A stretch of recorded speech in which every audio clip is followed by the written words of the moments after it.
आज मोतीलाल ओसवाल स्टूडियोज में आप सबका स्वागत है।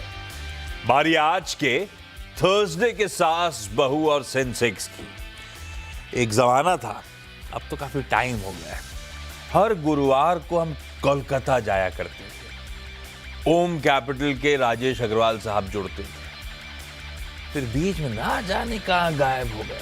फाइनली आज पकड़ के ले आया हूं उनको। लाइए जरा स्क्रीन पे, वापस कोलकाता जा रहे हैं हम लोग। ओम कैपिटल से राजेश अग्रवाल साहब आपको आपकी स्क्रीन पे चमकते हुए मुस्कुराते हुए नजर आएंगे। Rajesh sir, hi, good afternoon, welcome on board. कैसे हो आप? बहुत बढ़िया सर, बहुत बढ़िया। थैंक यू जुड़ने के लिए। आता हूं आपके पास। पहले क्विकली बता देता हूं हमारी बैकएंड टीम तक रीच आउट करने के तरीके, यानी कि सास बहू और सेंसेक्स की बैकएंड टीम। ये एक व्हाट्सएप नंबर या कई बार ये फोन लाइंस भी खुलती हैं, पर वो जब मैं मेंशन करता हूं तभी ट्राई करिएगा, अदरवाइज बहुत मुश्किल हो जाएगा। सिर्फ व्हाट्सएप पे इस समय मैसेज करिए। प्लेट फ्लिप होगी तो हमारा ईमेल आईडी सास बहू और सेंसेक्स @nw18.com आ गया। और प्लेट फ्लिप होगी तो आप अगर ट्विटर पे यानी कि एक्स पे एक्टिव हैं तो ये हैशटैग्स का इस्तेमाल कर लेंगे तो बहुत कन्वीनियंट हो जाएगा हमारे लिए आप तक सीधे पहुंच पाना। ऑन द शो दिखा देता हूं, राजेश सर लौट के आए और कौन कौन से स्टॉक्स आज हम लोग डिस्कस कर रहे होंगे फंडामेंटली। ये सारी की सारी स्टोरीज हैं जिन पे आज हो सकता है अगले आधे घंटे में चर्चा हो रही हो सकता है, इसलिए कह रहा हूं कभी समय का अभाव होता है, कभी कोई जुड़ता नहीं है, तो इनमें से कई स्टॉक शायद डिस्कस ना भी हो पाए, पर एक कर्टन रेजर टाइप है अगले आधे घंटे में क्या क्या होने वाला है इस प्लेटफॉर्म पे। मार्केट्स क्विकली अच्छे हैं भाई। जुलाई सीरीज का डे 2 है। कल हमने देखा था 140 पॉइंट की मजबूती के साथ निफ्टी ने सेशन की समाप्ति करी थी। 2 दिन की गिरावट से बढ़िया उभरे थे, आज उसके ऊपर 125 पॉइंट और जोड़ दीजिए। कल 24,000 के ऊपर गए थे, आज 24,100 के कंफर्टेबली ऊपर ट्रेड करते हुए। और थोड़ा सा क्या 24,200 पे है तगड़े कॉल राइटर्स।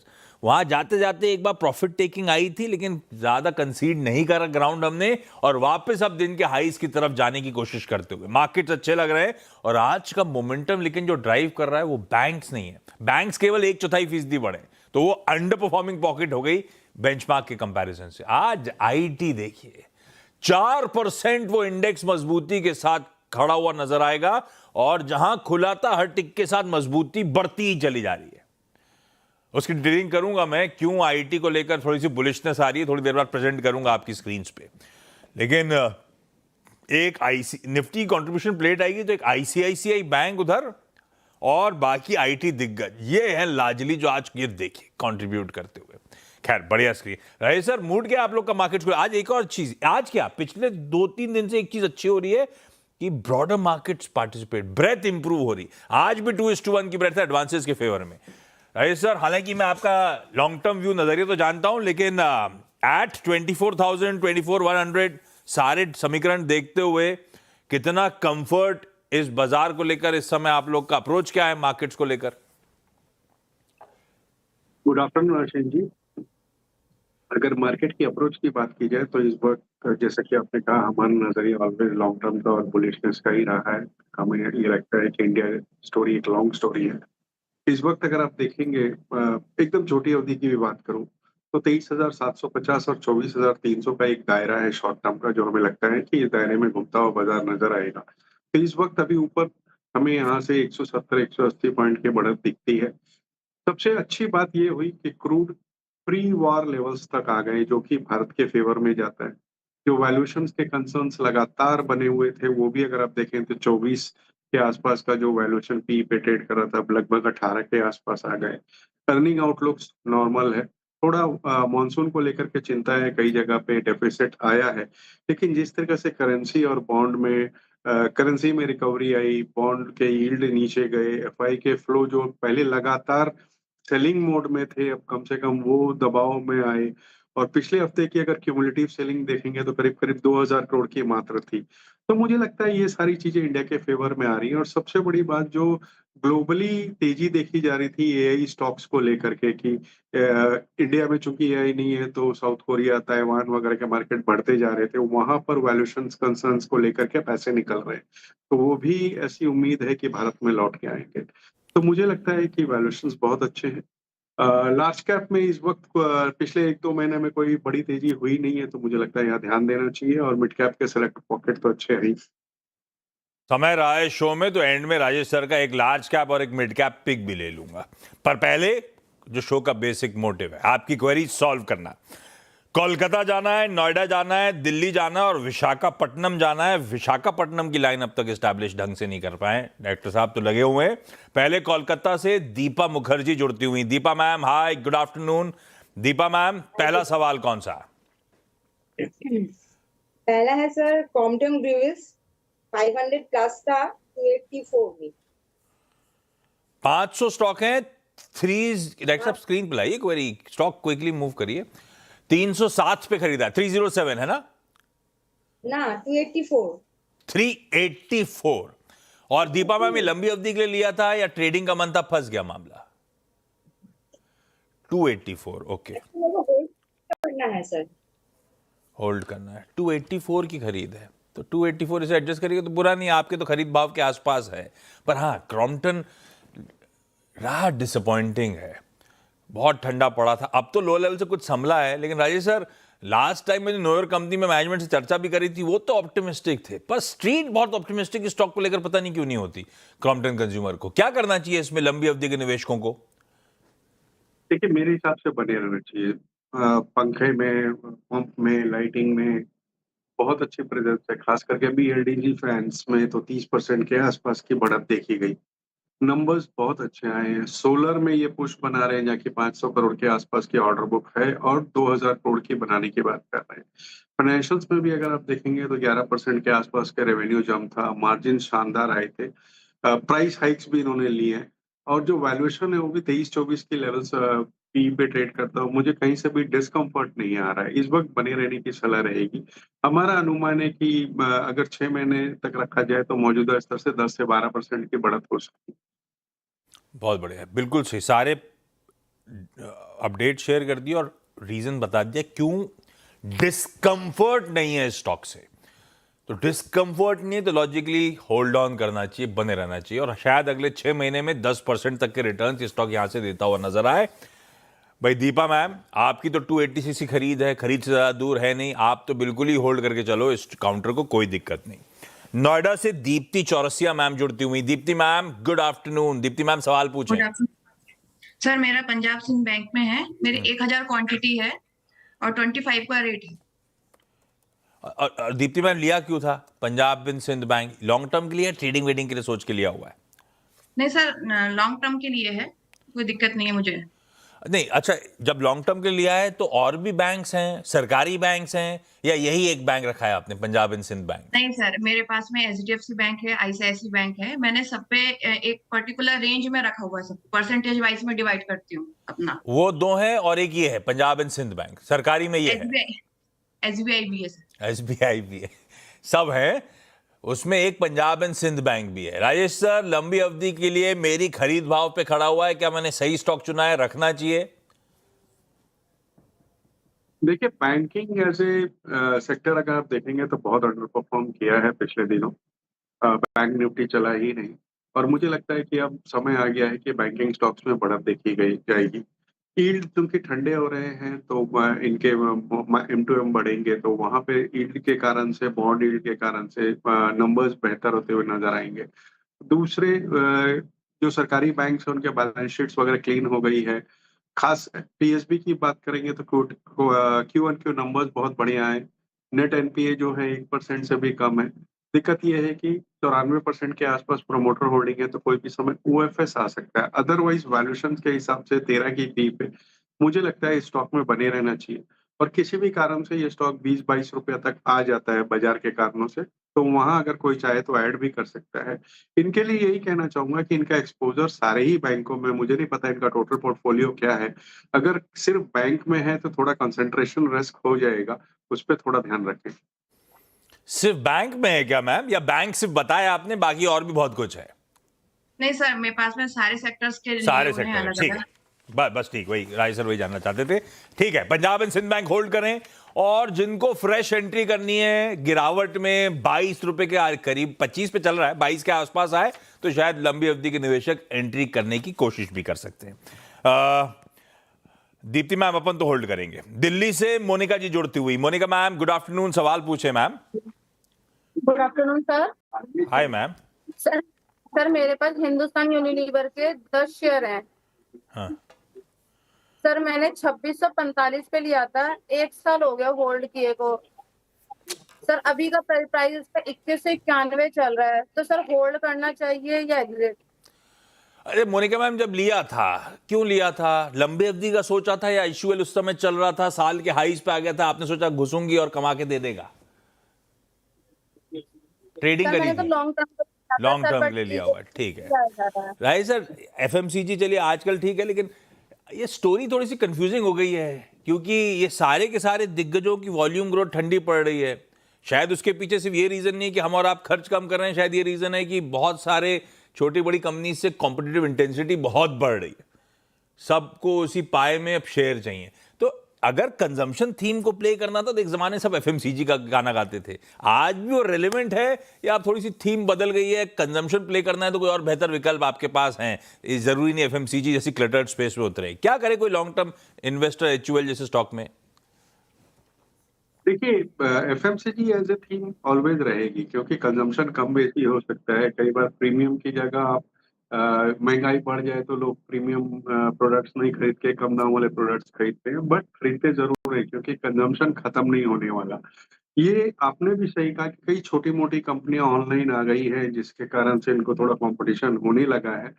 अ, वो पुरानी ग्रोथ अब रही नहीं, लेकिन एचयूएल, नेस्ले, कोलगेट, ये कुछ ऐसी कंपनियां हैं जिनका वर्चस्व बना हुआ है और ये लॉन्ग टर्म में आपको रिटर्न देती ही हैं। शॉर्ट टर्म में कई बार एक लंबा पीरियड हो जाता है जहाँ कुछ भी नहीं होता है, कंसोलिडेशन का फेज चलता है। तो इस वक्त इन्हें बने रहने की सलाह रहेगी। इस कड़ी में मैं समझता हूँ आईटीसी भी वैसा ही एक स्टॉक है जो कि पिछले कई दिनों से चला नहीं है और मुझे लगता है कि वहां भी एक अच्छी स्टोरी है। भाई बने रहना है हिंदुस्तान। अच्छा, तो फिर एक काम करें, स्टोरी अच्छी है, मेरे भाव से काफी 500 रुपए तो नीचे चल ही रहा है, ऐड कर लूं क्या या अभी वो समय नहीं आया? 10 हैं, 10 और ऐड कर लूं क्या राजेश सर? नहीं, मेरे हिसाब से अगर आपको नए पैसे डालने हो तो इससे बेहतर आपके लिए इस स्पेस में आईटीसी या नेस्ले हो सकता है।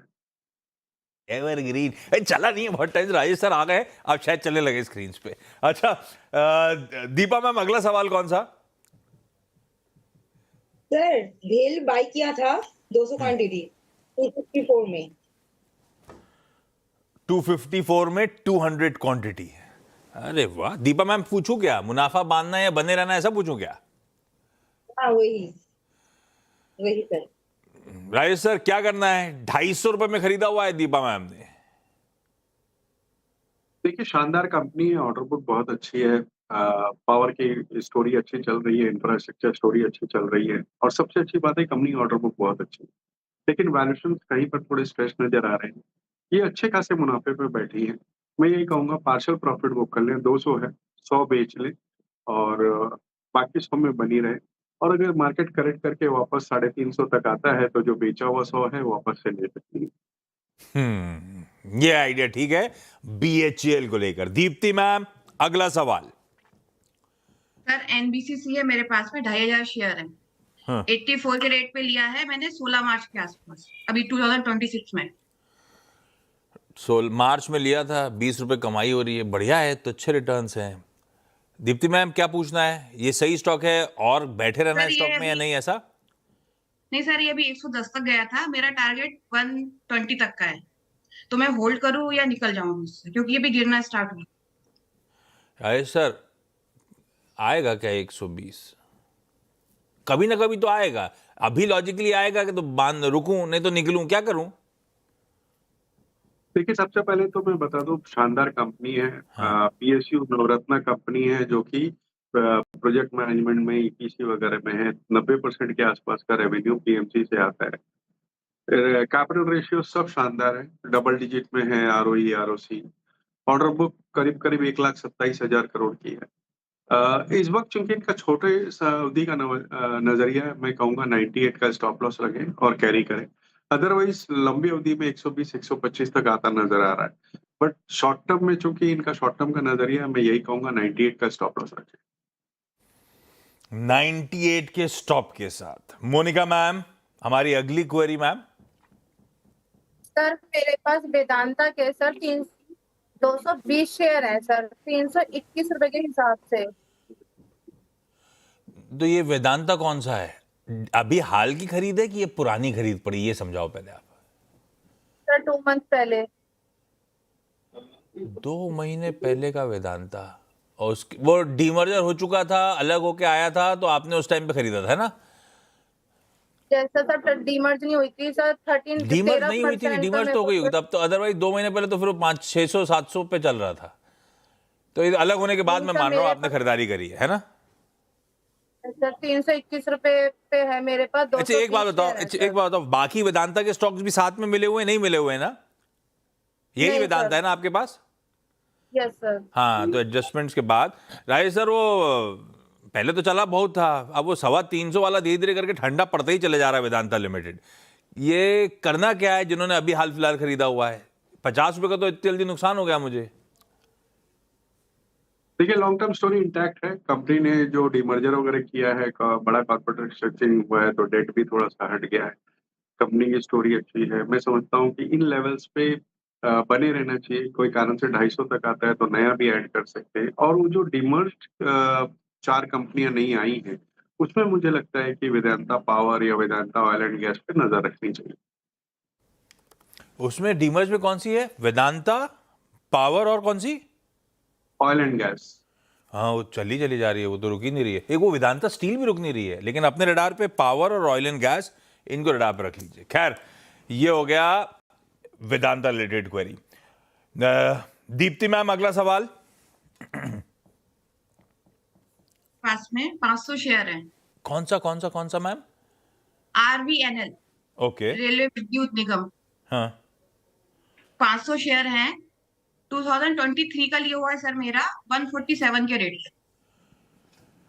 147 की खरीद है। बीच में तो बहुत तेजी आई भी थी, लेकिन राजेश सर अभी तो हमारे लिए तो अभी भी कंफर्ट जोन में, लेकिन हाँ, नोशनली काफी लॉस भी हो गया था। 90 रुपए हैं, रखें, ले लूं कि बने रहूं? पहले तो इनको बधाई हो। बहुत से बल्कि ज्यादातर इन्वेस्टर ऐसे हैं जिन्होंने ऊपर रेलवे फंसे। स्टॉक्स में पैसे खोए हुए हैं या फंसे हुए हैं। तो ये मुनाफे में बैठी हैं, बहुत अच्छा कर रही हैं। इस वक्त अगर कंपनी को देखें तो 85,000 करोड़ के आसपास की ऑर्डर बुक है। मैनेजमेंट ने मार्जिन एक्सपेंशन की भी बात करी है, और जिस तरीके के रेलवे का नजरिया इंफ्रास्ट्रक्चर डेवलपमेंट वगैरह पे है, चूंकि इंफ्रास्ट्रक्चर डेवलपमेंट की रेलवे की कंपनी है, तो यहाँ भी अच्छा हो सकता है। बट इस वक्त मैं यही कहूंगा कि कम से कम आधे में मुनाफा वसूली कर ले तो बेहतर होगा, और आधे को राइट कर ले। आधा प्रॉफिट बुक कर लें, आधे के साथ बने रहें। इस नोट पर Deepa ma'am, Deepti ma'am, Monika ji, thank you आप सबका इस प्लेटफॉर्म पे जुड़ने के लिए। वो विशाखापट्टनम की line on end of connect हो रही थी, नहीं हो पा रही थी, मैं छोड़ रहा हूं। राजेश सर बने हुए हैं, मैंने एक टीजर दे दिया था, इतने दिनों बाद जुड़े हैं, कह रहे हैं लार्ज कैप्स और मिड कैप सिलेक्टिवली खरीदारी करने के मौके का क्या इनके रडार पे, कह लीजिए एसबीएस स्टॉक पिक लेके लौटेंगे ब्रेक के उस पार।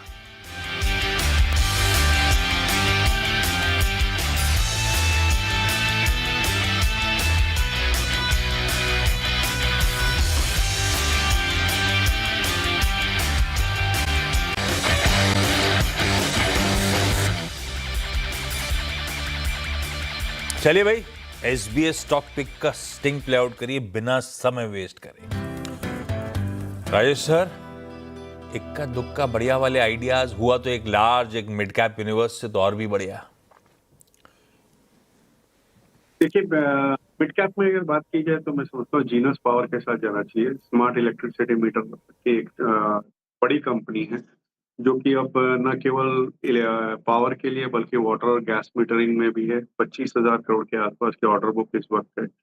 FY26 का रेवेन्यू 94% के आसपास बढ़ा था। EBITDA 104% बढ़ा था।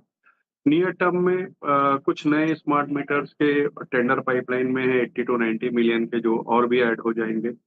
स्ट्रॉन्ग रेवेन्यू विजिबिलिटी दिखा रही है। 4700 करोड़ के आसपास की इस साल की टोटल रेवेन्यू थी, जो कि मैनेजमेंट ने अपने गाइडेंस में कहा है 6,000 से 6,500 करोड़ की अगले साल FY27 में रेवेन्यू हो जाएगी। तो जिस तरीका की रेवेन्यू ग्रोथ प्रोजेक्शंस है, मार्जिन अच्छे हैं, ऑर्डर बुक अच्छी है, उससे फंडामेंटल बहुत स्ट्रॉन्ग कंपनी है। तो यहाँ पे खरीदारी की सलाह रहेगी।